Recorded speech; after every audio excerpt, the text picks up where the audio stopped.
Hello friends, तो आप देख रहे हो ऑलमाइटी जुडिशियल एकेडमी का वीडियो लेक्चर और मैं हूं आशीष। तो आज का जो हमारा टॉपिक है वो है ये कि facts are proved by evidence not by any emotion and claims. क्योंकि कोर्ट में ना सिर्फ प्रूफ चलते हैं, ना कि कोई भी इमोशन, सच या झूठ। कोर्ट कभी ये नहीं देखता कि कौन सच बोल रहा है कि कौन झूठ बोल रहा है, उसे चाहिए सिर्फ प्रूफ। अगर आप सच्चे हैं और आपके पास प्रूफ नहीं है तो आप केस नहीं जीत पाओगे, और आप झूठे भी हो, अगर आपके पास प्रूफ है तो आप केस जीत जाओगे। दिस इज़ वेरी, ये लाइन मैंने बोली शायद गलत लगेगी सुनने में, लेकिन ये सच है।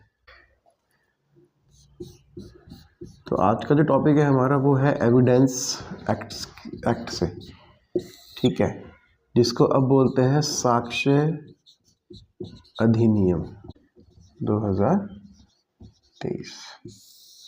और एविडेंस एक्ट में सबसे पहले हमें ज़रूरत किस चीज़ की पड़ती है, मतलब एविडेंस एक्ट हमारे किस काम आता है? फैक्ट्स के लिए, ठीक है, फैक्ट्स को प्रूव करने के लिए, यही टॉपिक है। तो कोर्ट में तो facts are proved by evidence not any emotions and claims. कि अगर आपके पास प्रूफ्स हैं, फैक्ट्स को प्रूव्स करने के लिए एविडेंसेस हैं आपके पास, तो आप चाहे सच्चे हो या झूठे हो, आप केस जीतने के आपके पास 99% चांस होते हैं। तो सबसे पहले हम देखेंगे section 3। Evidence may be given in any suit or proceedings of the existence or non-existence of every facts in issues and of such other facts as are hereafter declared to be relevant and of no others. Explanation में लिखा हुआ है, this action shall not enable any person to give evidence of a fact which he is disentitled to be proved by any provision of the law for the time being in force relating or to civil procedure. A is tried for the murder of B by beating him with a club with the intention of causing his death. So A's trial, the following facts are in issues: A is beating B with the club, A is causing B's death by such beating, A's intention to cause B's death. ये तो fact है ही है कि वो मार रहा है उसको, और जो इंटेंशन है वो प्रूव करनी होती है कि वो उसको मार देना ही चाहता है। दो तरह के एविडेंस होंगे, एक तो होंगे या तो ओरल एविडेंस और होंगे डॉक्यूमेंट्री एविडेंस। ओरल एविडेंस में आता है विटनेस स्टेटमेंट, जैसे कन्फेशन। कन्फेशन को ओरल एविडेंस में वो रिटन में भी हो सकता है, लेकिन अगर कोई कन्फेशन कर रहा है तो उसी के अगेंस्ट उसको प्रूव कर सकते हैं। डॉक्यूमेंट्री एविडेंस में आता है एक तो डॉक्यूमेंट्स, किसी भी तरह का डॉक्यूमेंट, और इलेक्ट्रॉनिक रिकॉर्ड्स। अब फैक्ट तभी प्रूव माना जाता है जब कोर्ट उसे एक्सेप्ट करता है, ठीक है। एडमिसिबल तब माना जाएगा जब कोर्ट उसे एक्सेप्ट करेगा और ये मान लेगा कि हाँ, ये जो तुमने प्रूफ जो दिया है, जो भी इलेक्ट्रॉनिक हो या डॉक्यूमेंट्री हो या ओरल हो, अगर उसे लगेगा कि हाँ ये है, ये मान लेना चाहिए, तब वो मानेगा। अदरवाइज आपको कुछ और ऐसा देना पड़ेगा जो कोर्ट बोलेगा, या अपने आप से कुछ ऐसा करना पड़ेगा जिससे वो बात जो आप चाहते हो प्रूव हो, उसका साक्ष्य देना पड़ेगा। Courts are concern with proofs not with truth. अब आप मान लो कोई केस लड़ रहे हो और उसमें आप सिर्फ सच्चाई बोलते जा रहे हो कि ऐसा हुआ था, ऐसा हुआ था, ऐसा हुआ था, ऐसा हुआ था। वो सच्चाई बोलने से कुछ नहीं होगा। सच्चाई बोलते रहो जब तक उस सच का या उस बात का या उस फैक्ट का प्रूव नहीं करोगे उस फैक्ट को, तब तक कोर्ट उसको नहीं मानेगा। बर्डन ऑफ प्रूफ क्या होता है? सबसे इंपॉर्टेंट है बर्डन ऑफ प्रूफ। सेक्शन 104 हो गया है शायद अब तो, हाँ 104, बर्डन ऑफ प्रूफ। सबसे पहले तो आप ये याद रखो कि बर्डन ऑफ प्रूफ हमेशा उस पर होता है जो केस करता है, ठीक है। पहले प्रूफ, बर्डन ऑफ प्रूफ उस पर होगा कि तुमने केस किया है, किस ब्याह पे किया है, आप जो कहना चाहते हो उसको प्रूव करो। दूसरी बात यह है कि कोर्ट में सिर्फ बोलना काफी नहीं है, उसको प्रूव करना पड़ेगा, ठीक है। मान लीजिए कोई ए है जो बी के अगेंस्ट केस करता है। अब ए ने बोला कि बी ने मेरा सामान चोरी किया, कोई भी सामान चोरी किया। अब ए को ये प्रूव करना पड़ेगा कि ये सामान मेरे पास था। सबसे पहले, समझ रहे हो बात आप? मान लीजिए ए ने बी पर कोई क्लेम किया कोर्ट में कि बी ने चोरी किया है, किसी सामान का, मान लो कोई सोने की अंगूठी का,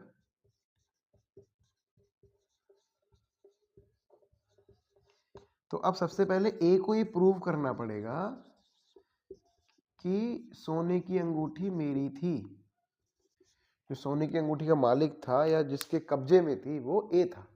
ठीक है, सबसे पहले ये प्रूफ करना पड़ेगा। अब दूसरा 105 सेक्शन 105, अब ये बर्डन ऑफ प्रूफ ना तब तक उस पार्टी पर रहेगा जब तक नेक्स्ट पार्टी कोई स्ट्रॉन्ग प्रूफ ना दे दे। मान लो कोर्ट में ए ने प्रूव कर दिया कि मेरी अंगूठी है, लेकिन अब बी ने ही चोरी की है, इसका क्या प्रूफ है? ये भी तो प्रूफ करना पड़ेगा कि बी ने ही चोरी की है। अब मान लो बी ये बोल देता है कि मैं तो था ही नहीं उस दिन यहाँ पे, मान लो ये घटना दिल्ली की है और वो बोलते मैं तो आगरा गया हुआ था उस दिन। अब ये प्रूफ कर दे वो, मान लो किसी बस के या ट्रेन के टिकट या गाड़ी का पेट्रोल, मतलब कुछ भी ऐसा वो दे दे, और या उस वहाँ पे रहने के रूम का पूरा जहाँ पे उसने बुक किया होगा रूम, ठीक है, या जो उसके साथ था या किसी ने देखा उसको घूमते हुए या कोई गाइड उसने किया, अगर वो ये बता दे कि नहीं मैं तो उस दिन था ही नहीं यहाँ पे। मान लो ए बोलता है कि 1 तारीख को मेरा सोने की अंगूठी गायब हुई, अब बी बोल दे 1 तारीख को तो मैं आगरा घूमने गया हुआ था, ये प्रूफ कर दे वो। अब ए के ऊपर ही बर्डन ऑफ प्रूफ रहेगा कि भाई प्रूफ करके बी ने चोरी करी है। ठीक है, तो जब तक वो स्ट्रॉन्ग एविडेंस नहीं दे देता है, ये जो ए है जब तक किसी भी तरह से कोई स्ट्रॉन्ग एविडेंस नहीं दे देता तब तक इसी पे रहेगा burden of proof. Landmark judgment है, लैंडमार्क जजमेंट क्या है? Narayan Govind Gavate, Narayan Govind Gavate versus state of Maharashtra, state of Maharashtra. मैं थोड़ा शॉर्ट में लिख रहा हूँ, आप थोड़ा समझ लेना बात। और ये जो केस है वो 1977 का है, सुप्रीम कोर्ट का है। ठीक है, इसमें सुप्रीम कोर्ट ने ये बोला कि allegation without proof is meaningless. Supreme court ने इस केस में बोला है कि allegation without proof is meaningless in the eyes of law. मान लो एक एग्जाम्पल के तौर पे जो मैं बता रहा था अभी आपको कि अंगूठी चुराई है बी ने मेरी, ए बोलता है, लेकिन उसके पास कोई प्रूफ नहीं है इस बात का, तो ये मीनिंगलेस है फिर। ठीक है, एक और केस है इसमें, state of Rajasthan versus Kashiram, 2006 का केस है, सुप्रीम कोर्ट का केस है। लिख के बताऊंगी ऐसे बता दूं, ऐसे बता देता हूँ, सुन लो। State of Rajasthan versus Kashiram 2006 supreme court का केस है कि सिर्फ शक होना ये प्रूव नहीं करता कि किसी ने वो काम किया है जो आप बता रहे हो। जैसे फिर एग्जांपल वही बताता हूँ, सिर्फ ए को ये शक है कि बी ने मेरी अंगूठी चुराई है, तो सिर्फ शक होना या कुछ सर्कमस्टांशियल एविडेंसेस दे देना, कुछ, जैसे वो बोलता है कि जी 1 तारीख को सुबह मेरे पास आया था, या मान लो 1 तारीख से पहले मेरे पास आया था ये, और 1 तारीख की सुबह ये चला गया आगरा, तो हो सकता है 31 तारीख को इसने चुरा लिया हो, मुझे 1 को पता लगा, ये हो सकता है कि ऐसा किया हो, लेकिन ये अब इससे ये शक है सिर्फ कि ऐसा हो सकता है, लेकिन एग्जैक्ट क्या हुआ ये नहीं पता लगा।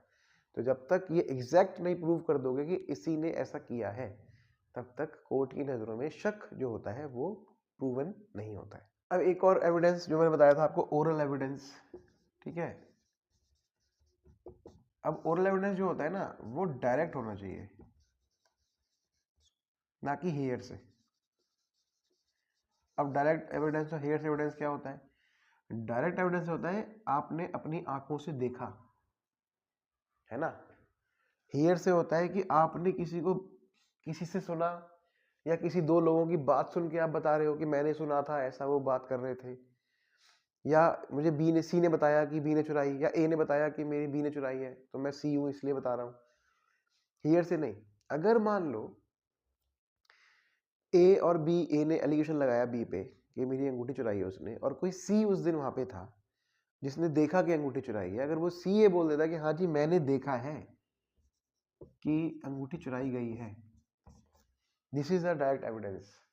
लेकिन अगर सी ये बोलता है कि नहीं मैं सुना था, ए ने बोला मुझसे कि बी ने चुराई है अंगूठी, चोरी की है, तो ये तो ए वैसे ही बोल रहा है, इसमें सी क्या बोलेगा? ठीक है ना। तो हियर से एविडेंस नहीं चलेगा कोर्ट में, और ये डॉक्यूमेंट्री एविडेंसेस होना चाहिए, जिसका सेक्शन है 54 एंड 55। अब जो साक्ष्य अधिनियम 2023 वाला है, इलेक्ट्रॉनिक एविडेंसेस जो सेक्शन है उसका, इलेक्ट्रॉनिक एविडेंस सेक्शन 65, सॉरी 63, पहले 65B था, अब 63 हो गया है। तो जो इलेक्ट्रॉनिक एविडेंसेस हैं वो जैसे व्हाट्सएप कॉल्स है, या कॉल रिकॉर्डिंग है, सीसीटीवी है ना, ईमेल्स हैं, तो ये सब होते हैं इलेक्ट्रॉनिक रिकॉर्ड्स। इलेक्ट्रॉनिक रिकॉर्ड्स क्या होते हैं? व्हाट्सएप कॉल्स, सीसीटीवी रिकॉर्डिंग, या कोई वीडियो रिकॉर्डिंग, ईमेल्स, ठीक है, एटसेट्रा।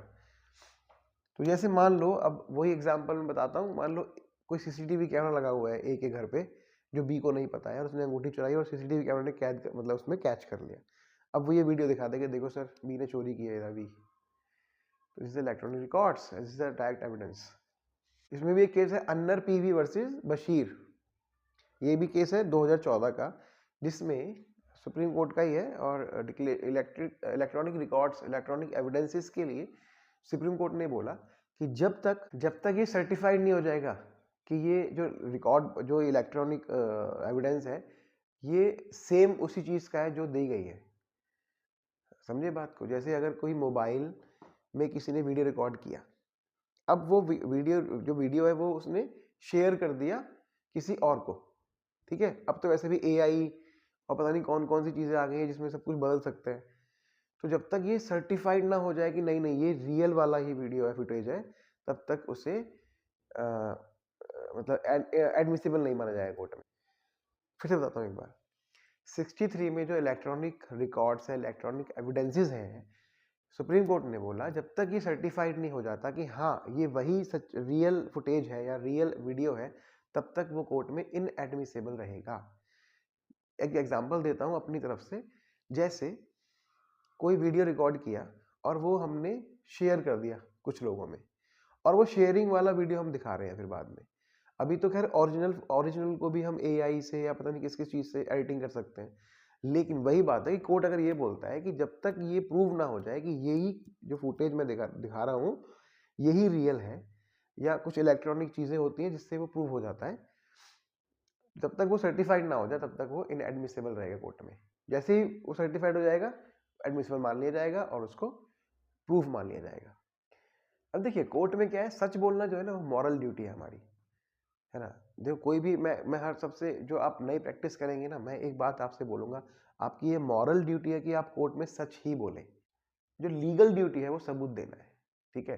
तो कोर्ट में चलती है लीगल ड्यूटी, मतलब मॉरल ड्यूटी तो आपके अपने ऊपर है, लेकिन लीगल ड्यूटी सबूत देना है, आपको प्रूफ्स देने होंगे, प्रूफ्स करना होगा कि यही सच है।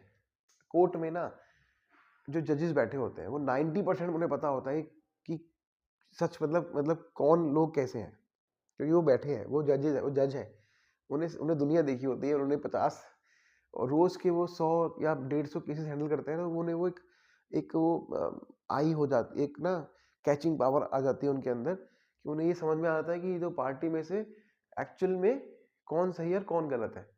लेकिन वो कुछ नहीं कर सकते जब तक उनको प्रूफ्स ना मिले, और यहाँ तक कि प्रूफ्स अगर वो गलत भी मिल जाते हैं ना, तो उन्हें मजबूरन वो चीज़ें करनी पड़ जाती हैं, चाहे उन्हें पता हो या ना पता हो, क्योंकि मैंने बोला ना कि मॉरल ड्यूटी नहीं चलेगी कोर्ट में, लीगल ड्यूटी चलेगी।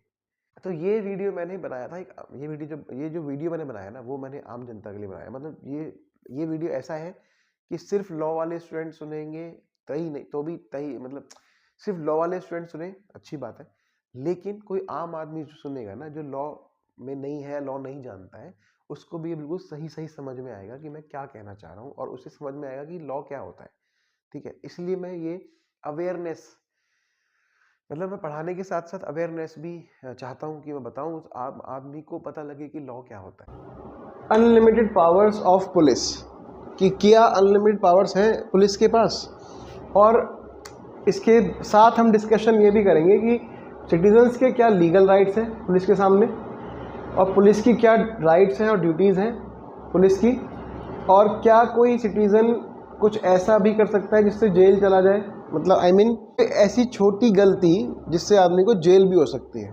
और हाँ, एक और बात कि ये वीडियो ना हर एक सिटीज़न को देखनी चाहिए, इंडियन सिटीज़न को, क्योंकि ये सिर्फ एक पर्टिकुलर सब्जेक्ट पे मैं नहीं बना रहा हूँ आज, और वैसे मैं बनाता भी नहीं, मैं कोशिश करता हूँ कि मैं जो भी वीडियो बनाऊँ वो हर एक सिटीज़न के लिए हो। ऐसा ना हो कि मैं सिर्फ लॉ वाले स्टूडेंट देखें या सिर्फ लॉ के जुड़े जो लोग हैं वो देखें, हर सिटीज़न को पता होना चाहिए, क्योंकि मेरा जो एम है वो लीगल अवेयरनेस फैलाना है।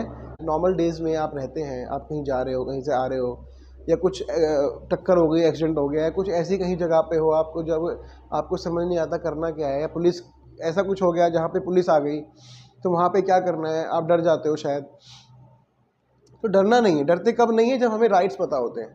अगर आपको राइट्स नहीं पता होंगे ना कि मेरे राइट्स क्या क्या हैं, तो आप डर जाओगे। और जो पुलिस एक बार हड़का के बोलती है ना, ये ऐसे भी नहीं ऐसे, तो अच्छे से अच्छा जब एक से एक आदमी देखा है मैंने, वो चुपचाप बैठ जाता है कि ठीक है भाई, जो तू कर रहा है ठीक है। तो इसलिए आपको राइट्स पता होने चाहिए, फिर आप चौड़े हो पतले हो उससे फर्क नहीं पड़ेगा। Legal relation of police and citizens, तो ऐसे क्या लीगल रिलेशंस होते हैं पुलिस और सिटीजन्स में जो हमें पता होने चाहिए।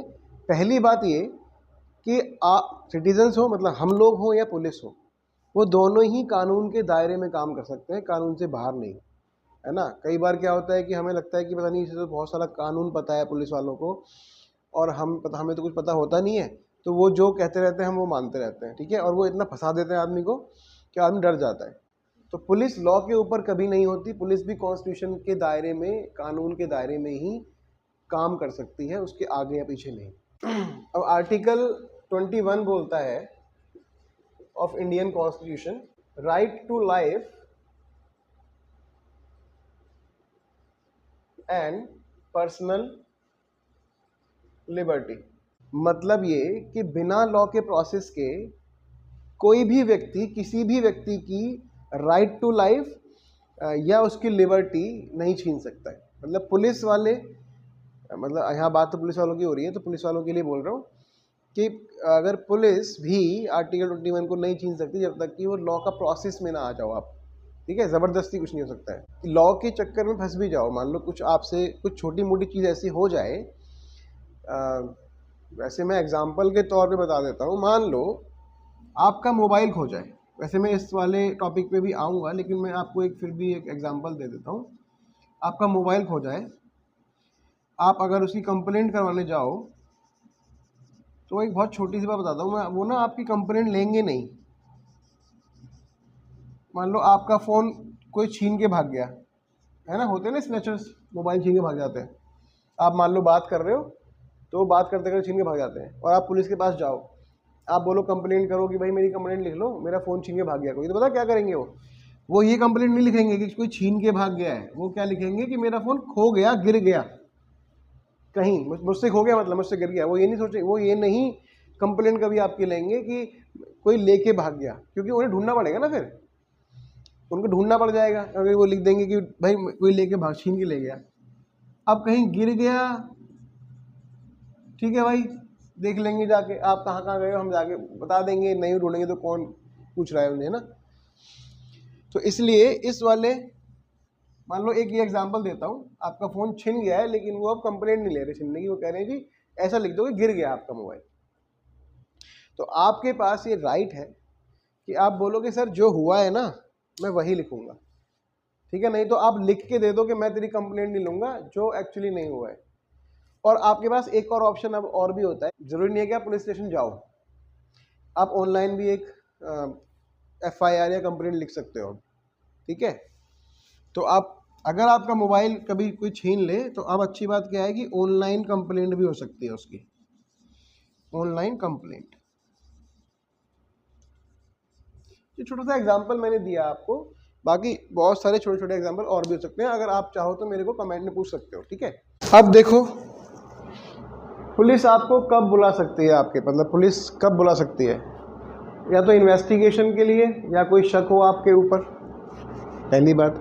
दूसरी बात, अगर बुला रही है तो रिटन पे नोटिस होना चाहिए उसके पास, ठीक है, आपको रिटन नोटिस दिखाए कि देखो जी रिटन नोटिस है रहा और आपको बुलाया जा रहा है, आप आएँ प्लीज़, और इन्वेस्टिगेशन जो भी इन्वेस्टिगेशन है या जो भी आपको कुछ पता है या किसी केस के बारे में या कुछ ऐसा हुआ कि वहाँ पे आप थे या कुछ भी ऐसा हो सकता है जो बुलाएं। तीसरा, किसी भी लेडीज़ को, किसी भी डिसेबल व्यक्ति को या सीनियर सिटीज़न को उनके घर से नहीं बुला सकते, ठीक है। अगर लेडीज़ को बुलाना भी है तो लेडीज़ पुलिस होनी चाहिए साथ में और वो लेके आएगी वहाँ से। दूसरी बात, डिसेबल पर्सन को आप घर जाके भी इन्वेस्टिगेशन कर सकते हो और सीनियर सिटीज़न को भी आप घर जाके इन्वेस्टिगेशन कर सकते हो। अगर बुलाना बहुत ज़रूरी है तो आप उनको लेके आएंगे अपनी गाड़ी में। फ़ोन कॉल पर ज़बरदस्ती बुलाना इल्लीगल होता है। मैंने कई बार सुना है, कई बार मेरे फ़ोन आते हैं कि सर ऐसे ऐसे ना कुछ बात हो गई थी तो हमें पुलिस वाले फ़ोन करके बुला रहे हैं। फ़ोन करके ज़बरदस्ती बुलाना इल्लीगल होता है। उनसे बोलो अगर अब कभी भी किसी का फ़ोन आपके पास आए पुलिस वाले का तो कहना भाई साहब रिटन स्टेटमेंट, रिटन नोटिस आप मेरे को भेज दो, मैं आ जाऊँगा, ठीक है।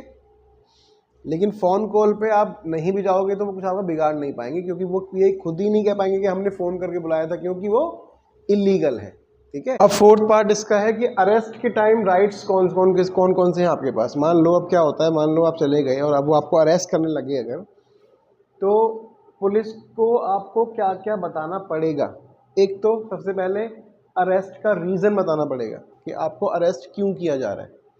दूसरा, किस ऑफेंस में किया जा रहा है, ऐसा क्या किया हमने जो आप अरेस्ट कर रहे हो, ठीक। इसके तहत ही एक ना सुप्रीम कोर्ट का एक बहुत अच्छा केस है DK Basu versus state of Bengal, जिसमें अरेस्ट मेमो के लिए बताया गया कि जब भी आप किसी को अरेस्ट करेंगे तो अरेस्ट मेमो बनाएंगे जिसमें वो टाइम लिखेंगे जब अरेस्ट करा जा रहा है, वो प्लेस होगा कहाँ से अरेस्ट किया व्यक्ति को और किस डेट को किया, उनका नाम क्या है, और किसी भी मतलब उनको ये राइट होगा कि वो किसी भी फैमिली मेम्बर को या फ्रेंड को उससे फ़ोन करके बता सकते हैं कि मुझे अरेस्ट कर लिया गया है।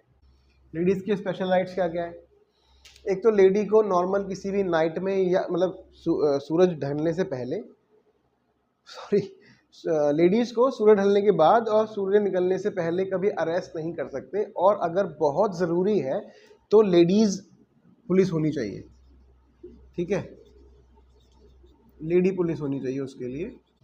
एक फ़िज़िकल कांटेक्ट ना बिल्कुल तब कर सकते हैं जब आप बिल्कुल किसी क्रिटिकल केस में हैं, नहीं तो आप उनसे बोलेंगे कि ठीक है चलिए आप ज़रा अरेस्ट हैं, आप प्लीज़ चलो हमारे साथ, और कोई भी लेडी पुलिस उनको टच कर सकती है, फिज़िकल कांटेक्ट में आ सकती है।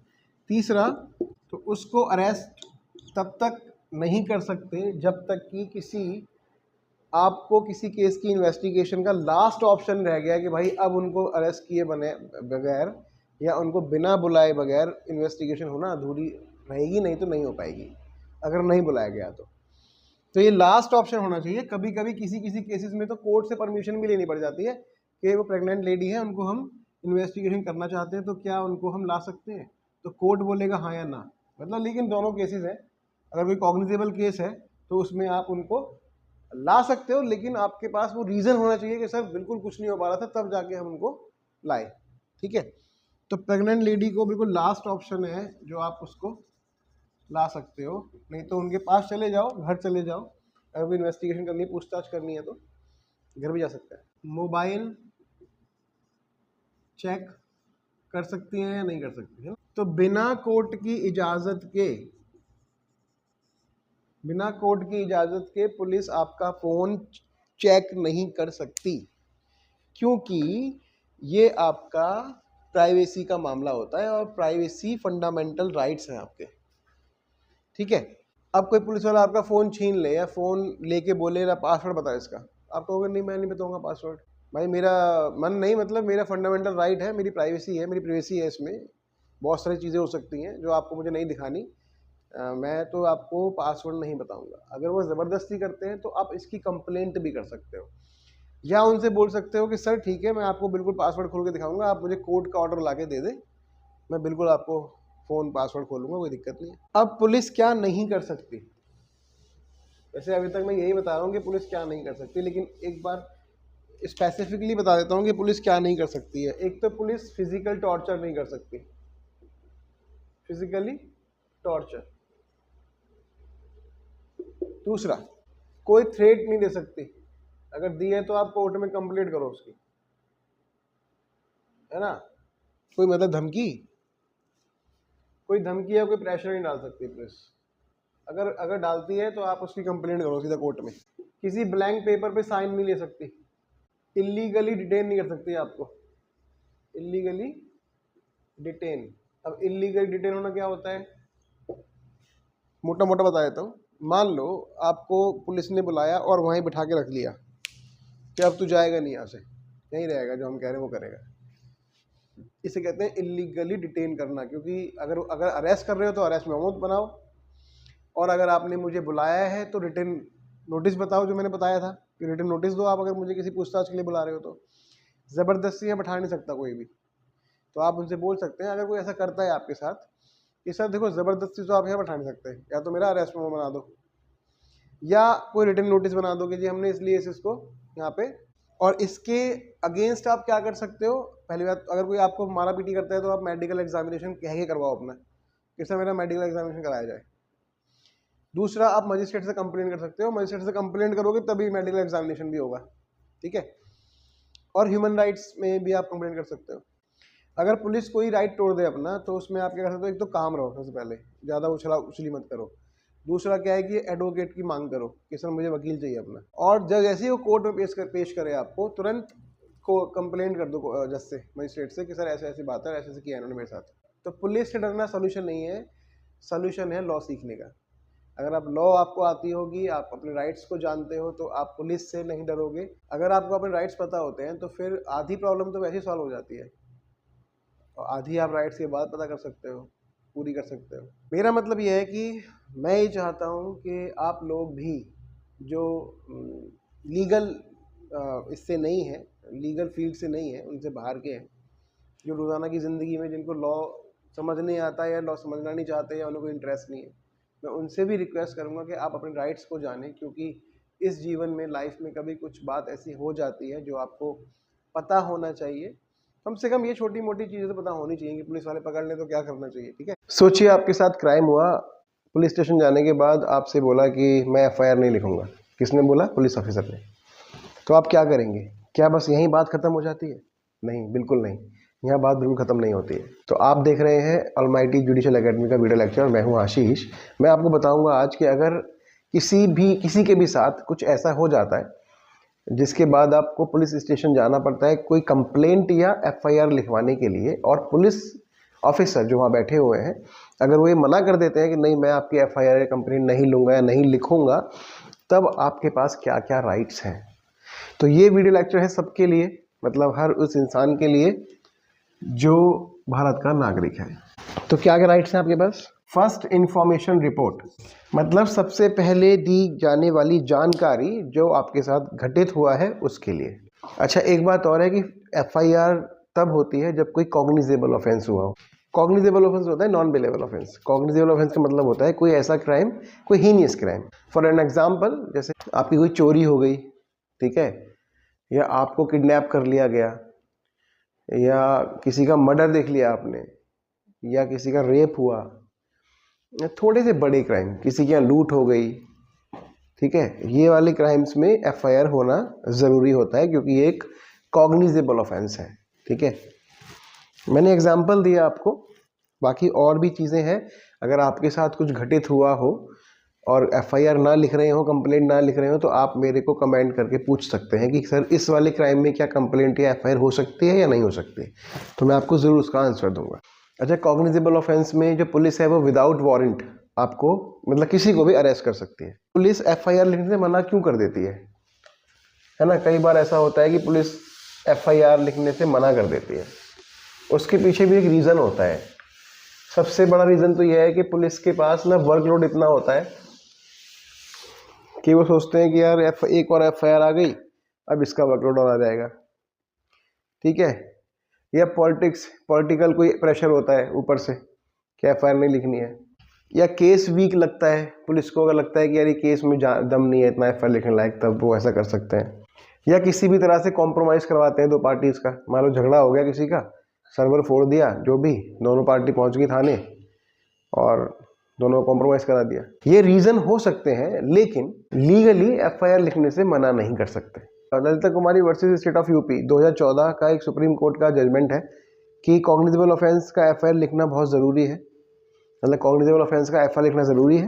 पुलिस अपनी मर्जी से मना नहीं कर सकती, डिले या रिफ्यूजल इलीगल है, और ये जजमेंट हर एक पुलिस स्टेशन पर एप्लीकेबल होता है। अगर पुलिस FIR ना लिखे तो स्टेप बाय स्टेप आप क्या करें ये बता देता हूँ। अगर FIR ना लिखे पुलिस, सबसे पहले क्या करो, एक रिटन कंप्लेंट दो, ठीक है। सेकंड, उस कंप्लेंट, जो रिटन कंप्लेंट आपने दी है उसकी रिसीविंग लो, ठीक है जी, या उसका डायरी नंबर लो, जो जिस डायरी में वो लिखी जाएगी या लिखी गई है। तीसरा, SP को कंप्लेंट करो। अब वो आप मतलब 173 BNSS में सेक्शन 173 BNSS में भी बताया गया है कि अगर आपको कोई कंप्लेंट देनी है तो स्टेप 2 है ये, SP को आप कंप्लेंट दे सकते हैं रिटन में।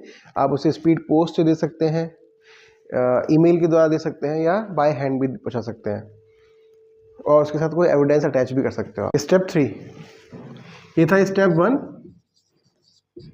कि आप इसको रिटन में कंप्लेंट दो। ये स्टेप 2 है, इसको मैंने लिखा है कि SP को कंप्लेंट करो।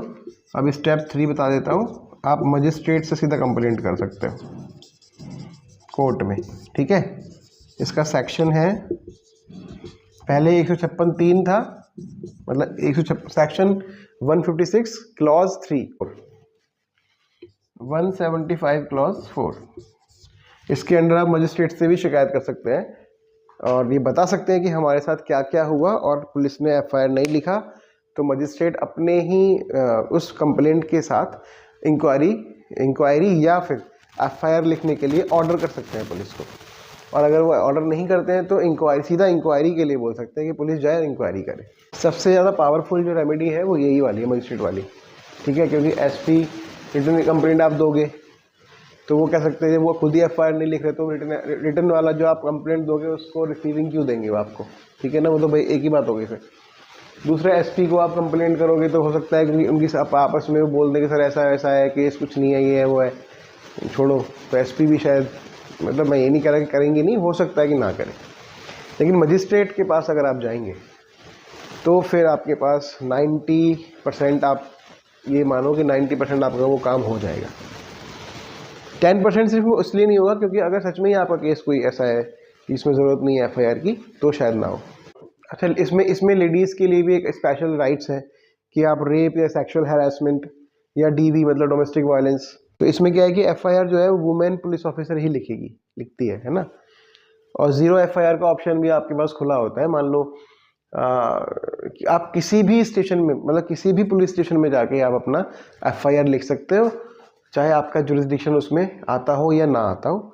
और ज़्यादातर ये DV वाले उसमें सेक्शन में होता है, क्योंकि अगर जहाँ पे रेप हुआ है मान लो किसी का, और वो उसी के आसपास वाले स्टेशन में ही जाता है कोई भी, है ना, या फिर मान लो ऐसा कुछ हुआ कि आप अपने घर पहुँच गए, ठीक है, आपको लगा कि यार उसकी कंप्लेंट ज़रूर करनी पड़ेगी, वहाँ पे आपको मौका नहीं लगा, ये लेडीज़ के लिए बोल रहा हूँ, तो आप बिल्कुल घबराइए नहीं कि वहाँ पे जाना पड़ेगा या ऐसा वैसा। अगर पुलिस आपसे बोले जहाँ पे हुआ है वहाँ पे जाओ, तो उनसे बोलना कि 0 FIR लिखो मेरी, ठीक, खुद डील करो उनसे, आप यहाँ पे मेरी कंप्लेंट लिखो, उसे बोलते हैं 0 FIR।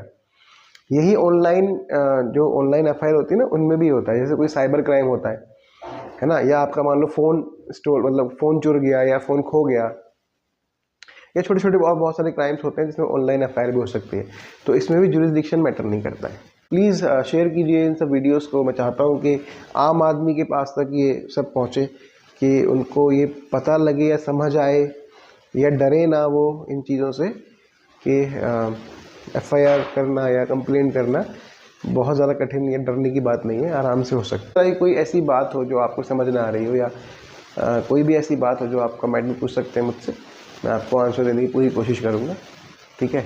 और बाकी तो आप मेरा वीडियो लाइक करें, सब्सक्राइब करें मेरा चैनल, और शेयर करें इस वीडियो को ज़्यादा से ज़्यादा। फिर मिलते हैं अगले वीडियो में, thank you so much, God bless you.